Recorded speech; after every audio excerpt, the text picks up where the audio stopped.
हमको ये लगता है कि इतने आसान उपाय को भी हम लोग कर नहीं पाते और कह देते कि होता नहीं है।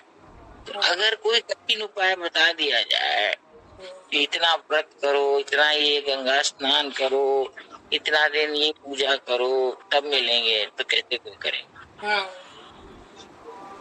कैसे करेगा कोई? तो और मुश्किल। और मुश्किल क्या है? कोई करेगा ही नहीं, दोबारा हमसे बात नहीं करेगा। बोलेगा पूछ लेगी तो क्या जवाब देंगे? होगा तो है नहीं। फोन करेंगे तो कहेगा कि घर में नहीं है, क्या कहेगा सर तबीयत खराब है, सो रहे हैं। झूठ और बोलना पड़ेगा। इतना सरल उपाय भाई ने बताया, उसी को हम लोग करने में टस्सा मसी करते हैं। क्यों? हमारे क्या हो गया? भाई कहा करते थे कई बार बुद्धि पे पत्थर पड़ गया। कई बार भाई हंसते हंसते कहते थे सबकी बुद्धि पे पत्थर पड़ गया।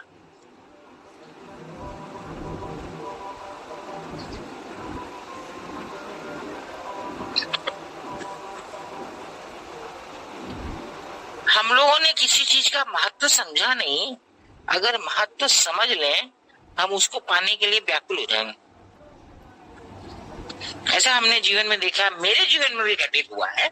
ऐसा नहीं है कि अगर हमारे दिमाग में कुछ चढ़ गया कि मेरे को ये चीज चाहिए, तो हम उसको प्राप्त करने के लिए पागल हो जाते हैं, चाहे जैसे तीन प्रकार की। अब आप लोग के साथ क्या होता है हमको पता नहीं, ये आप लोग के संग है कि नहीं हमको पता नहीं। मेरे संग तो है कि अगर हमने कुछ सोच लिया ये हमको चाहिए, तो हम उसको जब तक ना मिले पागल हो जाते हैं उसके पीछे। अच्छा, ये किसके किसके जीवन में, जैसा ईमानदारी से बताइएगा। हम लोग के लिए, प्रभु के लिए व्याकुलता आती है, लेकिन वो टिकती नहीं है, निकल थोड़ी देर में हट जाती है। हमने तो प्रभु का नाम भी नहीं लिया। नहीं, मैं बता रही हूँ, प्रभु की आती है प्रीतम के लिए हम लोग के अंदर कि बस हमसे मिल ही ले। हमने जो पूछा हम तो उसका जवाब चाहते हैं। हम तो प्रभु को जानते भी नहीं है। तो मैं प्रीतम को बोल रही, प्रभु को नहीं बोल रही। हम प्रीतम को भी नहीं, हम तो पूछ रहे हैं कि हमको अगर कोई चीज प्राप्त करने की या कहीं जाने की कोई इच्छा हो जाए और जब तक हमको नहीं मिले तो कैसी व्याकुलता रहती है। हाँ, हमारे मन में तो होता है ऐसा, बहुत रहती है। उसको पाने की इच्छा पूरी करके भी होता है, उसको पाने के पाके ही छोड़ते हैं फिर, जब जहाँ तक हो सकता है। और जब तक ना मिले तब तक कैसी व्याकुलता होती है। हाँ, एकदम छटपटी रहती है, पागल जैसे रहते हैं। गुरु जी तो मौन ही हो गए हैं, क्योंकि गुरु जी के जीवन में हम सब सुन रहे हैं। मतलब हमको लगता है आपके जीवन में ऐसा कभी नहीं हुआ है। ऐसा हमको लगता नहीं कि कोई का भी जीवन ऐसा होगा जिसमें ऐसा नहीं हुआ होगा। ये तो है कि सबके जीवन में ही होता है ये, कि पाने की लालसा हो तो पीछे पड़ा के लेता ये लोग करना है। अब बताइए कि जिस चीज के पीछे हम लगते हैं उसको तो प्राप्त करके ही मानते हैं ना। हाँ हाँ, क्योंकि हमें उसका महत्व मालूम है, चाहे महत्व ना मालूम है, हमें चाहिए, मतलब चाहिए। हाँ। अगर यह दृढ़ निश्चय हम कर लें कि हमको प्रभु चाहिए तो बस चाहिए, तो क्या आपको प्राप्त करके मानेंगे कि पहले ही मान जाएंगे? नहीं, अगर उतना दृढ़ निश्चय होगा तब तो मान ही जाएंगे मिलने से ही। दृढ़ निश्चय नहीं होगा तो वो आएंगे भी क्यों? तो सांसारिक वस्तु में हमारा निश्चय ज्यादा दृढ़ रहता है और उनको बुलाने में हम कहीं चूक जाते हैं, फिर कहते हैं कि आते नहीं है। ऐसा क्यों होता है? क्यों तो आपके ही प्रश्न में छिपा है ना। हाँ, कि हमारी उतनी लालसा ही नहीं है। आपका वो लालसा नहीं है और उनको आपकी जरूरत नहीं है। हाँ। वही तुम हमको मिलो तभी हमारा प्राणांत हो जाएगा, नहीं मिलोगी तो। ऐसा तो उनकी इच्छा नहीं है कि तुम हमको नहीं मिलोगी तो मेरा प्राणांत हो जाएगा। ऐसा तो वो प्रीतम कह रही हैं, प्रभु कह रही हैं, जो भी कह रही हैं, उनको ऐसा नहीं है। और हमको वो मतलब वो व्याकुलता ही नहीं है ना, हमें उनको प्राप्त करके कुछ मिल जाएगा। हमारी चाह में वो दृढ़ता ही नहीं है कि हमें उनको पाना है। और फिर हम कहते हैं हमेशा कि होता नहीं है कि हम चाहते नहीं है। इसका निर्णय कौन करेगा?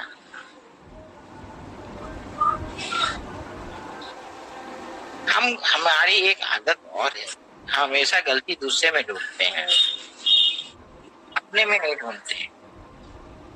अपने ही जीवन में सारी सत्संग का उत्तर है, अपने ही जीवन में सारे प्रश्नों का उत्तर है, अपने ही जीवन में हमको क्या करना है नहीं करना है इसकी शिक्षा है। पर हम अपने जीवन को पढ़ने की चेष्टा करें तब तो। हमने आज तक अपने जीवन को पढ़ने की चेष्टा ही। खुद से प्रश्न करिए, मेरे जीवन में इन चीजों की जो कि आज मिलेगी कल वो हमको फिर सुख देने लायक नहीं रहेगी।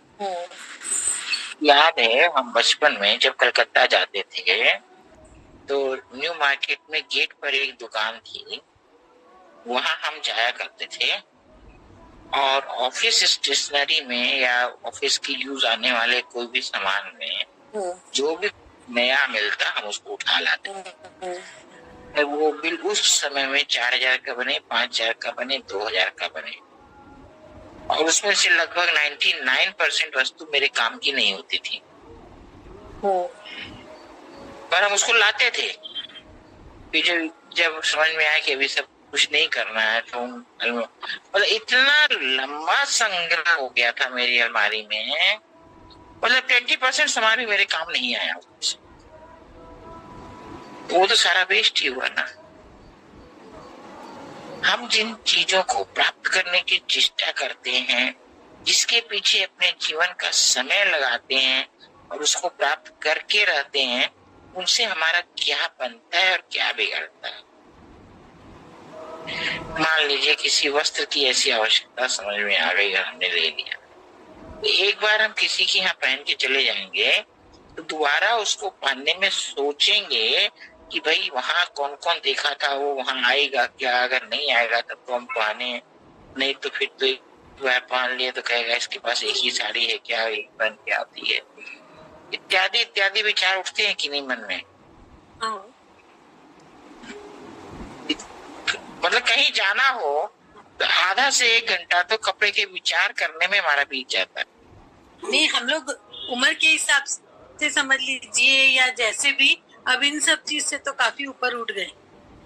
चलिए ये बहुत बड़ी बात है, अब तो इन सब से ऊपर उठ गए कि ठीक है जो है सामने बस वही पहन लिया और चले गए। ये तो बहुत देख लिया कि क्या नहीं किया वो सब अब अपने भी दिमाग में नहीं है और न लगाते हैं। चलिए गुरुजी आप तो बहुत महान हो गए। महान हुए कि नहीं, ऐसा हमने जनरली ये होता ही है। कई 2-3 साल पहले तक हमारे अंदर भी रहता ही था, पर अब लगता है अरे देखा तो देखा, नहीं देखा तो भी ठीक है, क्या करना है, और वही ठीक है। अब उससे बहुत निश्चिंत भी हो गए। मतलब इतने अंश में आपको समय का सदुपयोग करना आ गया, ना दुरुपयोग से आप बच गए।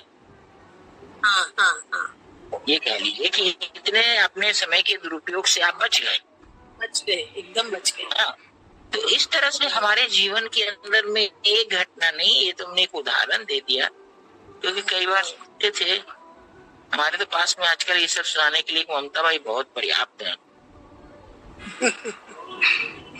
मतलब कोई जैसे राधाष्टमी आएगी तो पहले से मालूम है कि इस दिन ये साड़ी पहनेंगे, उसमें वो सब में उनका वो सब सेटिंग करने में पूरा एक दिन उनका चला जाता। तो सुनी हुई बातों की स्मृति और मतलब ताजा हो जाती है कि ऐसा होता है दुनिया में। तो ये क्या है, हमारे जीवन के अंदर न समय का महत्व है, न हमारे को ये कि हमें कुछ प्राप्त करने के लिए कुछ समय चाहिए, और न मेरा उद्देश्य कुछ रहा प्राप्त करने को। टेम्परेरी एक उद्देश्य बनता है कि मुझे ये प्राप्त करना है, और प्राप्त करने के बाद हम शांत हो जाते हैं, फिर दूसरा कोई उद्देश्य बन जाता है। अभी देखिए हमको 8 दिन से एक उद्देश्य बना हुआ है पापड़ का मशीन, तो हमको सुबह उठते ही वही याद आती है कब आएगी, उसमें हम क्या क्या करेंगे, कैसे करेंगे। तो मेरा तो समय उसमें जा रहा है ना। तो उसी तरह से हमको लगता है कि आप लोग के साथ भी होता होगा। होता ही है। क्योंकि हम ये नहीं समझ पा रहे हैं कि इसमें मेरा कितना समय जा रहा है, वो समय हमारे पास आएगा कहाँ से। अच्छा देखिए, ये हिसाब लगाना हमको खूब आता है। हमने एक दिन ममता को पूछा, तो एक सामान लेने के लिए जाती हो, 5 घंटे 6 घंटे लगा के आती हो, तो तुमको समझ में नहीं आता कि एक सामान के, आप भी तो दीदी कभी बाजार किए तो है नहीं, आपको क्या पता? बोले तुम्हें पता कर दो। बोले हम 5 जगह देखते हैं, कहीं 10 रुपया बोलता है, कहीं 15। एक उदाहरण दे रहे हैं कि 12 बोलता है, कहीं 15 बोलता है, उसको लेंगे तब ना हम 10 वाले से लेंगे। और अगर हम 10 में पहली बार में खरीद लिए और कोई 9 में देगा तो हमको पश्चाताप नहीं होगा क्या? हमने सोचा जीवन में ये 5 घंटा उस 1-2 रुपए 5 रुपए के लिए बर्बाद करने के लिए मिला ना, तो ये मैं 5 घंटा जो मेरा समय बर्बाद हुआ, वो 5 रुपए से भी मतलब बेकार था। उतना भी उसका मिला, उतना भी कीमती नहीं समझा ना हमने इसको। नहीं तो हम समझ लें कि भाई जो मेरा समय जा रहा है उसकी कीमत ज्यादा है कि जो हम बचा रहे हैं, खोजबीन करके जो रुपया बचा रहे हैं उसकी कीमत ज्यादा। ये हम कब विचार करते हैं? कभी जीवन में ये विचार हम करते हैं? देखिए, ये बड़े सूक्ष्म विचार वाली बातें हैं जो कि हम जीवन में शायद कभी नहीं करते होंगे, और अगर जो करते हैं वो बड़े धन्य हैं। इस चीजें मेरा इतना समय लग रहा है और इतना समय में ये कर लेते तो इसको जल्दी से करके खत्म कर। हम तो रीझने लगते हैं कि हम इतना रीझने की आदत बचा लिए, क्या बोले, बचा लिए खुश होते हैं कि हम 10 रुपया बचा लिए, पर उसके पीछे हम क्या खोए ये नहीं समझ पाते। पैसे को महत्व दे रहे हैं ना। हमारे जीवन के समय का कोई महत्व ही हमारे जीवन में नहीं है।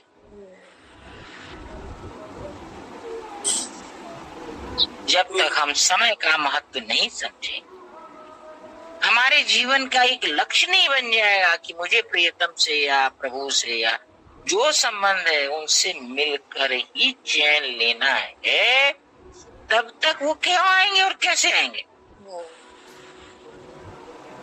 हमारा हर समय की प्रश्न रहता है, चाह वैसी नहीं होती जैसी होनी चाहिए तो कहाँ से होगी? हमने वो चाह को वहां तक ले जाकर टिकाया कहाँ है? कि हमें तो बस अब भगवान चाहिए और कुछ नहीं चाहिए, प्रभु चाहिए कुछ नहीं चाहिए, प्रियतम चाहिए और कुछ नहीं चाहिए, कुछ नहीं चाहिए। सब कुछ करते हुए अंदर ये चलता रहेगा, कोई जानेगा थोड़े ना, लेकिन हमारे चलता रहेगा और हमारे चलते रहने से उनके चलने लगेगा। फिर वो मेरी परीक्षा शुरू करेंगे। अगर हम परीक्षा में पास हो गए तो आके खड़े हो जाएंगे, पर हम उस प्रोसेस में अपने को डालते ही कहाँ हैं? उस प्रोसेस में डालने की भी तो चेष्टा नहीं करते ना, क्योंकि मेरे पास प्रोसेस के लिए इतनी ज्यादा वस्तु है, इतनी ज्यादा सामग्री है कि हम क्या बताएं। अगर हम अपनी बात बताएं, अगर मेरे पास 1000 रुपया आ जाए तो हम सोचेंगे कि इसको कहाँ खर्चा करना, फिर उसको लिस्ट बनाएंगे, फिर उसमें लगेगा नहीं इससे ज्यादा ये अच्छा है, इससे ज्यादा ये अच्छा है। वो 1000 रुपया आके मेरे जीवन में तो हलचल मचा दिया ना। अब वो जितनी देर हमने 1000 रुपए को कहाँ कैसे खर्चा करना चिंतन किया, उतनी देर में हम चलो ये तो जैसे होना है हो जाएगा, प्रभु को हम पाने के लिए क्या करें कैसे। आज तो उनको हमको बस स्वप्न में ही चाहे आ जाओ, चाहे कोई आभास हो जाओ, चाहे कुछ भी हो जाए, आज होना है। फिर देखिए कि होता है कि नहीं। अपने जीवन में कभी उस चीज को महत्व दिया नहीं। हम देकर देखें ना, थोड़ा सा देकर देखें, पहले तो जीवन में शांति मिलना शुरू हो जाएगा, शांति मिल जाएगा। शांति क्यों आएगी? जिसका हमने चिंतन किया उसका स्वभाव मेरे हृदय में आएगा ना। एक बार भाई के पास कोई आई थी, उन्होंने भाई से पूछा कि भाई कई बार ऐसा होता है कि हम बैठे रहते हैं और बैठे बैठे हमको गुस्सा आने लगता है। तो भाई ने कहा अच्छा। तो भाई ने उनसे बात कर करके मंथन करना शुरू किया, और मंथन करते करते हम पूरा लंबा कितना बतलाएंगे, उनका रिजल्ट ये निकला कि वो उस व्यक्ति का चिंतन करती हैं जिससे उनको कुछ राग या द्वेष या ईर्ष्या है, तब उनको वो क्रोध आता है। और जब किसी ऐसे व्यक्ति से जिससे वो प्रसन्न है करती है तो नहीं आता है। ये हमारे बहुत बचपन की बात है, उसमें हम इन सबकी वैल्यू नहीं समझते थे, लेकिन सुना हुआ कहीं तो रहता है ना। हाँ। क्योंकि बाई को ये नियम था ना कि मतलब बाई को बुद्धू बना के लोग पैसा बहुत ऐंठने लग गए थे। अच्छा। भाई माँ से कहते कि भाई भाभी जी आप यहाँ पर इतना रुपया रख दीजिएगा और हमसे पूछिएगा मत कि हम किसको देंगे और क्या करेंगे, बस रख दीजिए। माँ बड़े परेशान हो गए, तो माँ ने ये नियम बनाया कि भाई से कोई भी नया आदमी मिलने आएगा तो या पुरानों में से भी कोई आएगा तो एक व्यक्ति घर का कोई बैठेगा, चाहे माँ, चाहे मौसी जी, चाहे सावित्री बाई, चाहे मीरा बाई, चार में से एक बैठेगा तभी भाई बात कर सकती है। एक दिन मेरा भी नंबर था, उसी में ये सारी बातें हो रही थी, तो हमने सुना, लेकिन हम तो उसको पूरा समझकर उसमें कुछ ध्यान ही नहीं दिया। अब ध्यान आता है कि भाई ने क्या कहा था। जिस व्यक्ति से हमारा मानसिक विरोध है उसकी याद आते ही हम उत्तेजित होने लगते हैं, और जिससे मेरा मानसिक प्यार है कई बार उसकी कोई कोई बात स्मृति में आकर हम बैठे अकेले हंसने लगते हैं। कोई हमको पूछता है कि तुम हंस क्यों रही हो, तो ये क्यों है, हम समझ रहे हैं इस बात को। मेरा मानसिक विरोध है, उसके याद से हमको उत्तेजना आती है, और मेरा जिससे प्यार है उसके एक एक बात याद करके अकेले में भी हम हंस पड़ते हैं। कोई पूछेगा क्यों हंस रहे हैं, बोले कोई बात याद आ गई। होता है कि नहीं ऐसा? हाँ हाँ होता ही। तो अब आप सोचिए कि जब हम प्रभु की कोई लीला को पढ़ेंगे और उसकी स्मृति करेंगे तो मेरे मन में अच्छे भाव आएंगे कि नहीं आएंगे? एकदम आएंगे। और हम उसकी स्मृति में इतने डूब जाएंगे, इतने तदाकार हो जाएंगे कि वो रह ही नहीं सकते हैं हमसे बात किए बिना, हमारे पास आए बिना। हाँ, तो जो है सो अब आप सोचिए कि ये जब हमारे जीवन में घटित होता है, किसकी किताब है? प्रभु से ध्यानावस्था में प्रभु से वार्तालाप, सेठ जी की। हमने अपने जीवन में हमारी नानी को देखा है, अकेले में सवेरे 1 से 1.5 घंटा वो बैठकर प्रार्थना किया करती थी, हंसती, उनके आंखों से आंसू गिरते झर झर। उसमें वो अपने कमरे में किसी को जाने नहीं देती थी, हम तो बदमाश थे, बच्चे थे, घुस जाते थे कभी। समझ नहीं आता था ये ऐसा क्यों कर रही हैं। अभी हमारे सावित्री बाई सवेरे कीर्तन करती है ना, कभी खूब हंसेंगी, कभी रोने लगेंगी। तो हमारे जीवन में उनसे लगाव अगर पैदा हो जाएगा तो हम भी हमेशा उसी से वार्तालाप करेंगे, उन्हीं से जुड़ेंगे, उन्हीं के साथ रोएंगे, उन्हीं के साथ खींचेंगे। ये आप आज से कल तक 24 घंटे कर देखिए, इसका कुछ फर्क होता है क्या? फिर हम लोग कल मिलते हैं। बोल बरसाने वाली की।